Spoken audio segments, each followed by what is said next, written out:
Today on LiveWire, we've got a great show for you today. We're going to be talking with some people from the Rotary Club and also from an organization called Courage Worldwide. And we're going to be talking about an important subject about abuse in families and abuse in the town. So stay tuned for LiveWire, and we're going to be back right after this with our guests.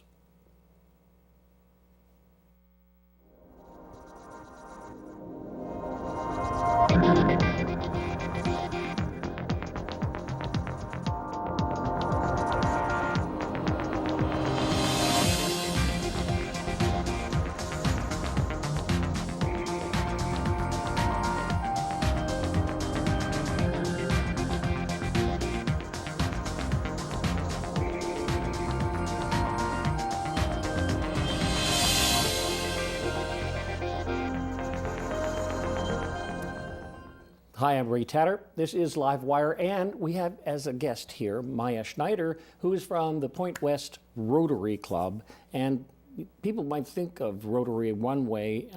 Many people actually have misconceptions about what the Rotary Club does in our community. And I'm glad that you're here, Maia, to talk to us about that. Thank you, Ray. And also to talk about your upcoming fundraiser and how important that is. Thank you. Thank you so much.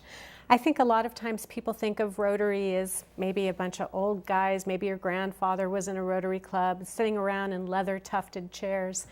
But Rotary is so much more. Rotary is an international leadership development organization and a service club.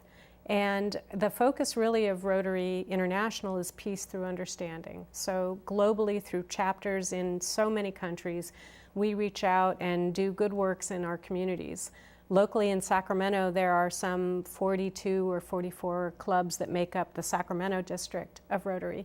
And I belong to what we lovingly call the best damn Rotary Club on the planet, the Rotary Club of Point West. Good. Well, there's a lot of pride going on there, Yes. too. Yeah. So tell me about the programs. And so you all get together and sit in your leather chairs Right. and say, well, what are we going to do today? Exactly. So every club has a different meeting schedule. My club meets on Friday mornings at the Dante Club. We meet at 7 a.m. It's really early, but you never regret getting up that early and going to a meeting. We have about 140 members. We always have a different guest speaker at our club meetings, so you're always learning more about the community that you serve. But you have camaraderie and fellowship, and then of course, all of the work that goes into the variety of events that we throw every year, so we have to see each other every week just to stay on top of all of that. And the events are for the public. Yes. And that's an important thing because the public then can support these issues. And the issue that you're bringing today is very interesting because it's about an organization that has done great yeoman's service, woman's service Yes. here in the in our town in terms of violence and violence in the home. That's right. So our charity partner for this year's California Brewers Festival is Weave. And you'll see Weave throughout our community. They have a store on Arden. They also have a new store in Midtown, and it's called True. Really? It's very exciting. Where is it? It's right around the corner from Lowbrow, so I want to say it's I know where K that and is. 19th or somewhere in that area. Yeah. But what a dedicated group of people. And as you said, they support victims of domestic violence. Victims of domestic violence, yeah. Yeah, and it's unfortunate that we are still in the year 2016 dealing with domestic violence and the issues and social fabric around that. But the Rotary Club of Point West is really honored to have Weave as our charity partner for the Brew Fest, and we feel that this is a great place to channel some of our energy and some of the proceeds from the event. Well, that's good. You have some slides you brought from. Can we take a look at them, and maybe you could be the narrator during the slides. Okay. Glad to. So they'll keep the microphone open. What's this? Well, this is somebody displaying their pride with one of the original T-shirts from the California Brewers Festival. This is our 22nd year, and what you can see in this photograph is that people are having fun in Discovery Park. There's food trucks in the background. Well, that's where it's going to be. This upcoming fundraiser. That's right. September 17th. That's a Saturday at Discovery Park. There's one of our volunteers. She's a Rotarian, checking people in at the gate. We'll have food trucks. We'll have live music. Live music, okay. We'll have a vendor And fair. Discovery Park is a wonderful place to visit. Yes, and you can see again, just a great venue for everything that's going to be going on. Rock and rollers. Rock and rollers, that's right. And there's Weave. Right. Okay. So Weave is one of the many kinds of things, organizations that you support. That's right. So that's an important thing to see that it's not just Weave that you support. No. In fact, our Rotary Club, Point West Rotary of Sacramento, supports a number of children's charities throughout the area. We also work directly with a couple of organizations, Sierra Forever Families, who places foster children in permanent homes, Yes. and CASA, the court-appointed special advocates that help children navigate the judicial system when they're in foster care. These are two that we've worked very closely with. And then we also have a couple of schools that we've embraced as partners, Encina High School and Thomas Edison Learning Institute. Don't know it. We have really robust programs in both of those schools, and we're trying to reach kids who are at risk of falling through the cracks in the social fabric. We want to make sure that they're given every opportunity to be successful and to be good citizens in the Sacramento community. Oh, and good citizens of the United States. And the following world. on. That's right. Great. Well, I think that's so important, Maia. Yeah. And I think a lot of abuse that we find actually has to do with ignorance and poorly educated folks and poorer folks, financially poor. And so there's a lot of frustration in America, and frustration has to have its way out. And how does that work in a family? I don't know, but it works badly when there is someone being abused physically or mentally. Well, that's right. And what's so important to the social fabric of any community are the service clubs and the nonprofit agencies who work to stitch together that social fabric. So Rotary is proud to be a part of that, but of course we don't do it alone. There are a lot of agencies and a lot of nonprofits that we support or we partner with, or we just watch in admiration as they help reach out to families in need and to children in need in our community. Great. Well, it's not just what you're saying is really interesting, because you obviously are educated to the whole system of how this community supports folks who are in trouble.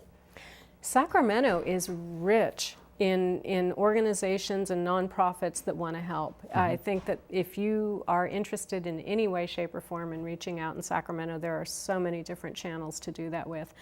But as always, the need really far outweighs the supply of resources and charitable dollars and volunteer hours. So, if you are enjoying a comfortable life and you really like Sacramento and you want to give something back, find an organization. You could find the Rotary. Obviously you're a Rotarian. Yes. And it isn't a bunch of old guys sitting around in leather. In leather tufted chairs. Yeah. No, that's right. And in fact, we welcome anybody who wants to stop by Friday mornings at 7 a.m. at the Dante Club on Fair Oaks Boulevard. We'd love to have you come check it out. Come for a meeting, see if you like it, and if you've got nothing to lose, we'll buy your breakfast for the first meeting, and if you like it, we'll sign you up. That's right, and they say there's no such thing. Well, and also the Dante Club is really kind of wonderful, but it's tucked back, by the way. That's right. Behind, and you can see a sign, but you have to be very careful you'll zip right on by there. That's right. Your landmarks, it's near University on Fair Oaks, and really your landmarks are the McDonald's and the car wash, and then if you go behind those. But you still can just Google the words Point West Rotary Club. That's right. Something will come up? Yes, lots of things will come up, not the least of which is our California Brewers Festival. Cool. Yeah. Cool. Yeah. So there'll be food there, food trucks, and you talked about the music before, but there'll be a vendor fair. I don't know if we talked a little bit about that. Yeah, so back up a little bit on the music. We're really excited to have Humble Wolf come back. They're a local fan favorite. And then we're throwing in some bluegrass this year with the Pine Street Ramblers. Bluegrass, right? oh. Yeah, bluegrass and beer. What could be better? And then we'll also have DJ Epic kind of filling in the quiet spaces in between. So that'll be a lot of fun. Yeah. And then the vendor fair, this is really new for us this year, and we're very excited about it because it has a focus on Sacramento-centric arts and design. So we're really looking for vendors who will bring that feel of the Sac vibe with them to the vendor fair. I'd like to be the adjudicator. This doesn't have a Sac vibe. That's right. It's got a Stockton vibe. Oh no, no Stockton vibe, only Sac vibe. Yeah, right. I guess it's relative. Well, it is, but I certainly would like to see what it is. So there it is, the California Brewers Festival. Now this festival is produced by the Brewers people, but you are taking part in it, right? So we host the event. You host it. The event is hosted by the Point West Rotary Club Foundation, which is the charitable arm of the Rotary Club of Point West, Sacramento. And we host the event. We have some 80 brewers already signed up. 80 brewers? We expect to have gurneys close to 100. at the ready?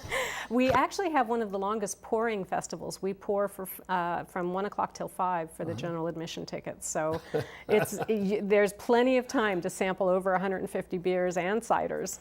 Oh my goodness. And 13 food trucks. I took my nephew to one of these things and they had Christmas beers. Oh, there you go. Yeah. Christmas beers range between 15 and 20% alcohol. Hey, yeah. So we had to sit there for a while and we looked at each other, who can drive? Yeah, luckily we have a water sponsor this year. Good. We have Aqua Perfect, who will be helping us keep people hydrated as well. Oh, good. So. Oh, good. So thank you so much, Maia, for Thank coming you. to talk to me about Point West Rotary Club and what it does to our community. Well, I really appreciate the time. Thank you so much. Okay, we got to move on. We have a few messages, and then we're going to come back and we're going to talk about another major social issue that's aligned with what Weave does, but it is something that's more serious, and you're going to be surprised to find out how Sacramento fits into this interstate trafficking of sexual abuse. So stay tuned for LiveWire right after these important messages.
Does a sea race.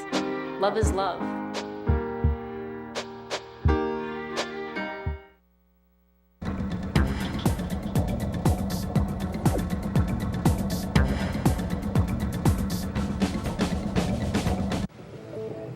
What are you, superheroes? Just four brothers who hate bullies and love this city.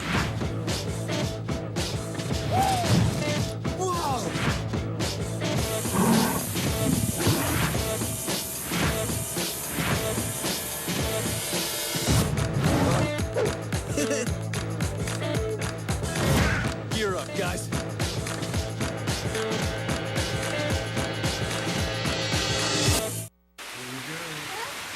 Here we go. We're gonna go out there in the rain. Gonna get wet. All right, here we go.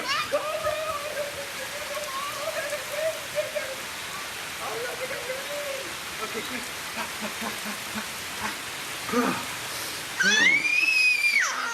Oh yeah, yes. So much fun. Mwah. We're getting so wet. Oh,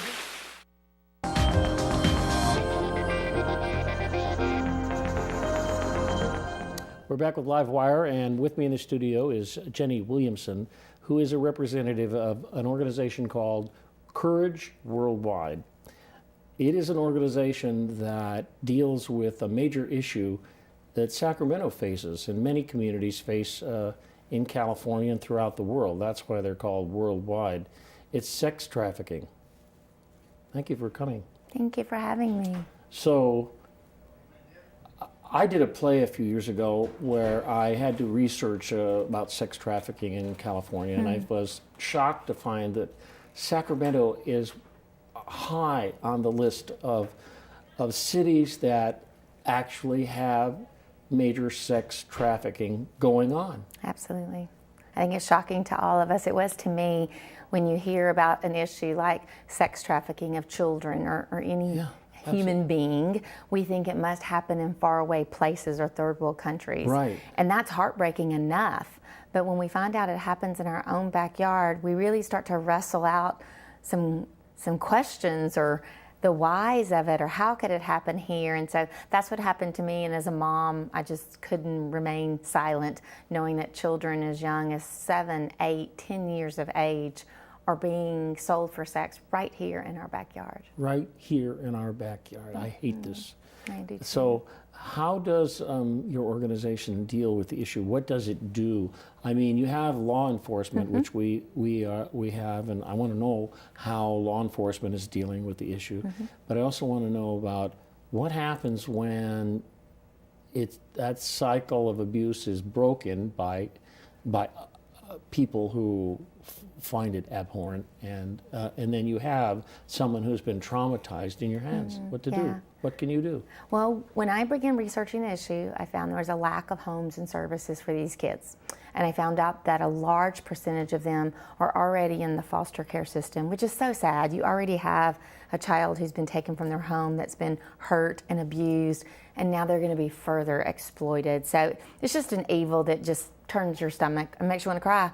Or you get really mad. And that's what I did. So I used that anger, if you will, as my energy. But we started a home here in Northern California. It's a safe house location for minor children 11 to 17. And so we are so fortunate in this region to have an amazing law enforcement task force that goes out and is looking for these children or looking for those adults that are selling their bodies and making a profit and putting them away, and they do an amazing job at that. And so we don't have to go look for them or put ourselves in danger. So I just applaud that Sacramento task force who does this on a daily basis.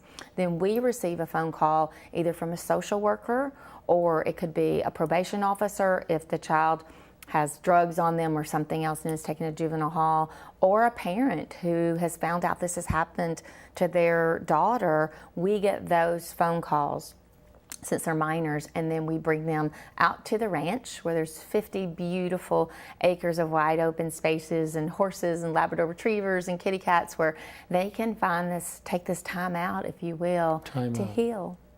To feel. To feel and to heal.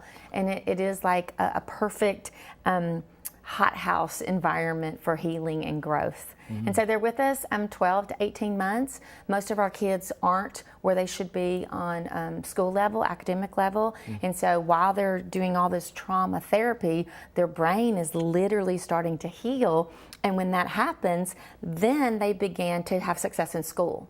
So you just watch them as they gain confidence, whether it's learning to ride a horse, whether it's writing a paper and getting an A on it, something they've never done before. They begin to gain confidence, and all the lies that they've been told, that they have no value, that no one cares, that no one is looking for them. We begin to undo those lies, and it's amazing transformation when they begin to believe in themselves, when they begin to set goals for themselves. And so until they do that, we love them till they learn to love themselves, and we believe in them until they believe in themselves. Wow. And the figures that I read about this, there are more kids that would not fit into a 50-acre ranch. With 6 beds. With 6 beds, yeah, not good. No, the numbers, I said the math does not work. It's not right. So what happens to those kids who can't come to you? They just go back to the street. They continue to be exploited, and that's what gets me out of bed every morning, having events where people can come and help us build 10 more homes on that 50 acres. We want to have 10 homes where we have 6 girls in each home, so we'll have 60 beds. We'll still be behind in the numbers, but that's why we work in schools to educate and help even prevent this by our our junior high and our high school kids, teaching them what are the traps of the trafficker, and helping parents learn about the vulnerabilities of kids and how these traffickers are using the internet. If a kid types on their Facebook page, I'm mad at my mom, I don't ever want to go home, I'm going to the mall, there are traffickers that watch that and look at that and will pursue them. It's criminal enterprise, it's a criminal world, and they're preying upon our young, vulnerable children. But when we get them, we get rid of them, right? Absolutely. Now that in the year 2000, where pimping became trafficking, no longer are you getting 2 and 3 year sentences for pimping and pandering. Now, as a human trafficker, those laws are 20 and 30 and 40 years if you're trafficking a minor. Good. Now, you're having an anniversary celebration coming up, and can people come to this? And Absolutely. If they are interested or they've been through this trauma, Absolutely. and they can take part in helping you? Yes, this is our 11-year anniversary and as an organization, and 6 years where we've had children in the home. So every year we stop and just tell the stories and have testimonies from some of our older girls over 18 who've been through Courage House and what that has meant to them. And so it's just a really fun night. And then once a month, we always have a local orientation on our website, courageworldwide.org. There's a list of events. We have an amazing safari fundraiser coming up. So you can actually take part in a fun event, and it goes for this very serious and wonderful thing. That's what we tell people all the time. This is a heart-wrenching, heartbreaking evil, but we celebrate the life transformation that happens in the home, and we have a lot of fun while we're doing it. So we love volunteers, we love to educate people, come and speak at events, and you can find all of our events on our website at courageworldwide.org. Well, I can tell you, you and I couldn't probably get to the deep evil that has been created that somehow flourishes, not only the trafficking issue, which is a separate business, but just the evil of it in and of itself, and how the idea of, instead of selling shirts, you're going to sell a 7-year-old. I mean, that's a big leap in a psychic brain. It is, but what's so mind-boggling to me is that our trafficker is a businessman, and he is providing a service that's being demanded.